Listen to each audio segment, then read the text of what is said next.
Welcome to Woodstown In Focus, where the spotlight is on the students and staff of Woodstown High School.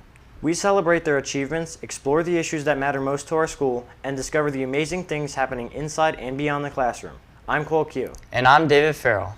On this month's show, we'll find out what FFA is all about and what they're doing, discuss the new cell phone policy, and spend 60 seconds with a student. Plus, we'll talk to a couple of teachers who have joined the ranks of Prestige. But first, our staff and students always show up twice a year to give the gift that keeps on giving. Kendall Young has the story. Woodstown High School hosts a biannual blood drive, and each year the blood drive has been an uplifting success for the community and people in need. There are many different reasons that people donate or try to help donate blood. Miss Arcolesi and the National Honor Society have been running the blood drive for over 16 years. Although Miss Arcolesi can't donate, she still helps plan and organize the blood drive each year. She contributes in her own way by inspiring others to donate. I think the students are seeing that they're making a difference in the world, and I think for me, like knowing that I'm introducing them to giving back to others that way is really inspiring to me. Some may struggle with the idea of donating blood and need an inspiration. However, Mr. Turner, a teacher at Woodstown High School, has been donating blood since he was 16 years old. His great-grandfather had a big impact on his reason for donating blood. I think the biggest reason I do it is because my great-grandfather, he fought in World War II, and he donated blood, I think like once a month, every single month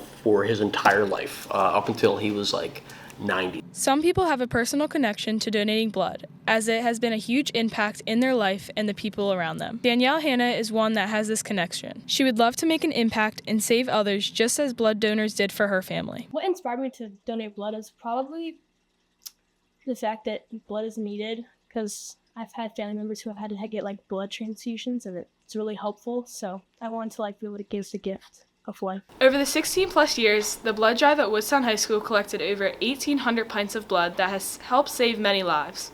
Every little bit helps save a life. For Woodstown In Focus, I'm Kendall Young. Teachers often tell students to aim high, but two WHS educators are showing them exactly how it's done.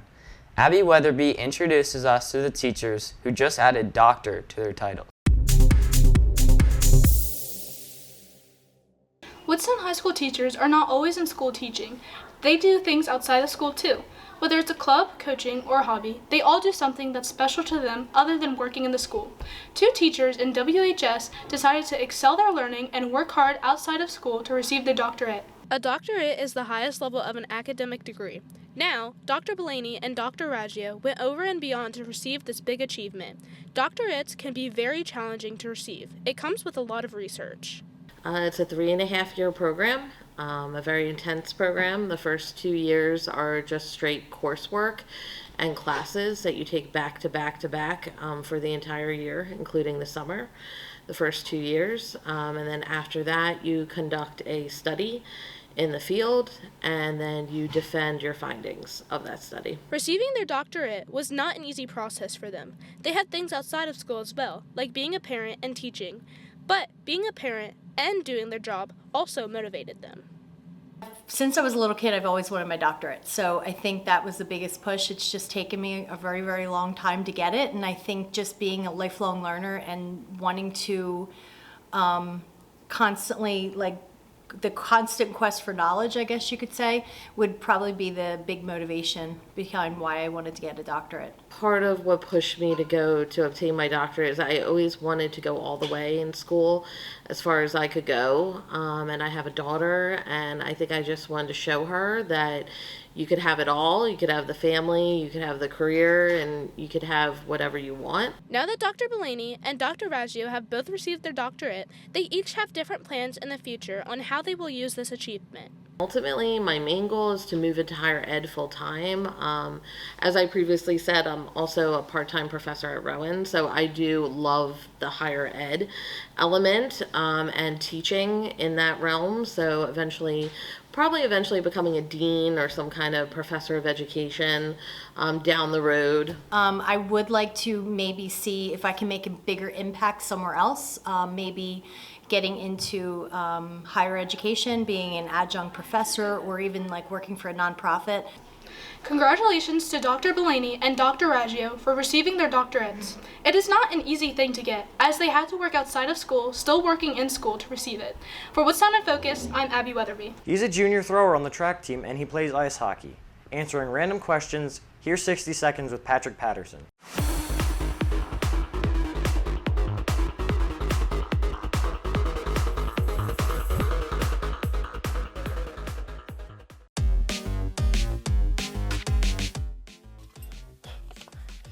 If you were stranded on an island, what would one item you'd bring with you? I'd probably bring headphones. I don't think I could listen to like the air long enough. If you had to live in a different country for a year, which one would you choose? I would probably choose like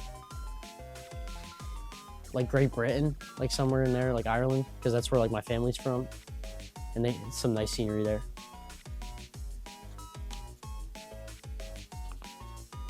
What book are you reading right now?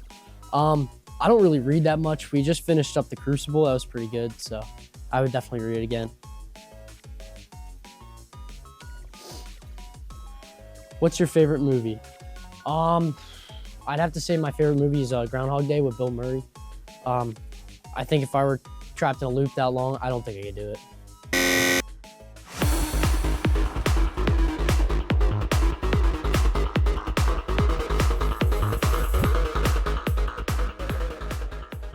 It's the most talked about rule in the school, and not everyone is hitting like. Joey Foote talks to students who say their connection to the world just got cut off, and with the staff who say they're just trying to get back to the basics. Many schools are changing the rules when it comes to cell phones. A new cell phone ban is sparking strong opinions from students, teachers, and staff. For most, it's a positive change, while others say it'll take some time to adjust to life without their phones. According to school administrators, the new cell phone policy requires students to keep their phones turned off and stored away during instructional time. The ban was announced towards the beginning of the year through email and class meetings. Administrators say the goal is to create a more focused learning environment and encourage face-to-face interaction among students. There has to be some sort of parameters in place because we only have limited time while the students are here every day, and we have a lot that we need to accomplish in that time, and the cell phones sometimes can get in the way of that. Some students say adjusting to the ban has been challenging, but that it improves their learning abilities. Woodstown High School received 7 cell phone lockers towards the beginning of the year and are looking to receive more next year. Without phones as a distraction, students are more engaged in lessons, participate more, and communicate face-to-face with their peers. Over time, many believe the ban could help create a more focused and positive learning environment. Me personally, I've seen my grades go up like a couple points per thing. It gives me more time to study, and I feel like, okay, now that I can't be on my phone like crazy, I'm like, okay, should I study for this test or should I do that?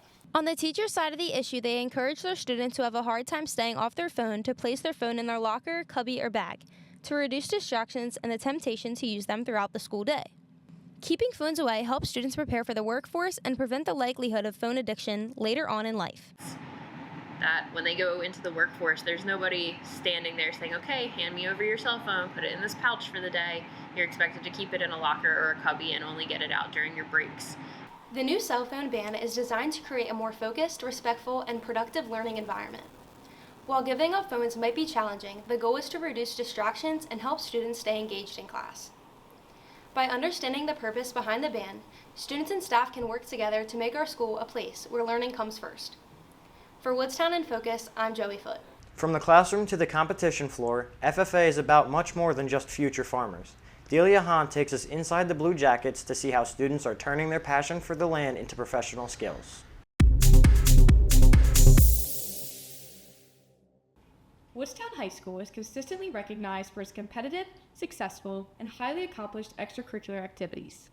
One club in particular, however, stands out just above the rest when it comes to its national identity.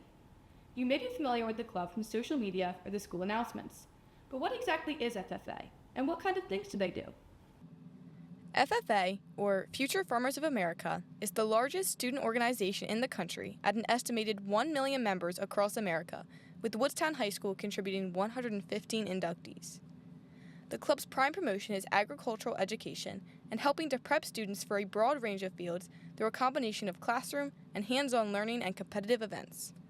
So FFA is a student-led organization that focuses on leadership and agriculture, and how somebody can develop their leadership capacity and potential in the agricultural industry, but also take those skills into any future career that they may have. High school members can practice applying their classroom knowledge to real-world scenarios through FFA competitions at the local, state, and national level. These career development events, or CDEs, and leadership development events, or LDEs, help members build technical and teamwork skills while also exploring career opportunities by testing proficiency in ag fields like livestock judging, evaluations, public speaking, and food science. They have a fall, winter, and spring CDs that we can compete in. So we compete for, or prepare for a few months, then we compete at the state level, and then we go out, and if we win first at the state level, we compete at the national level. So personally, I've competed in poultry at the national level and got silver. Not only can competing teams earn medals for placing first, second, or third, but entire FFA chapters earn awards for how they rank nationally. Woodstown High School's program has been nationally recognized as a 3-star chapter for the last 5 years based on their activity involvement and placement within New Jersey during the past year. In order to be nominated for a star, we had to win and be in the top 4 chapters at the state level. So we've been the top chapter in the state of New Jersey for 3 years running. Each year, members have the opportunity to earn state degrees based off of the time and effort they pour into activities and events surrounding FFA. On top of these achievements and degrees, students in FFA are learning valuable skills that they can utilize and apply to any future career or experience they may have. So I have my green hand and then chapter degree, and then this year I'm hopefully going to get my state degree, and then maybe next year I'll get my national degree. We'll see how it goes. Definitely the leadership roles are preparing me, just because, you know, obviously having to hold meetings, talk in front of a bunch of people, go out on stage and collect awards, just stuff like that. And just being able to do a lot of things with my friends definitely helps me get out there more and just prepare for the future. So, in addition to being a competitive and fun organization to be a part of, FFA is helping to prepare students, create opportunities, and change lives through expanding agricultural knowledge, careers, and skill sets. For Woodstown in Focus, I'm Delia Hahn. Thanks for watching the March episode of Woodstown in Focus. For David Farrell, I'm Cole Q. See you next time on Woodstown in Focus, the show with great people and amazing stories.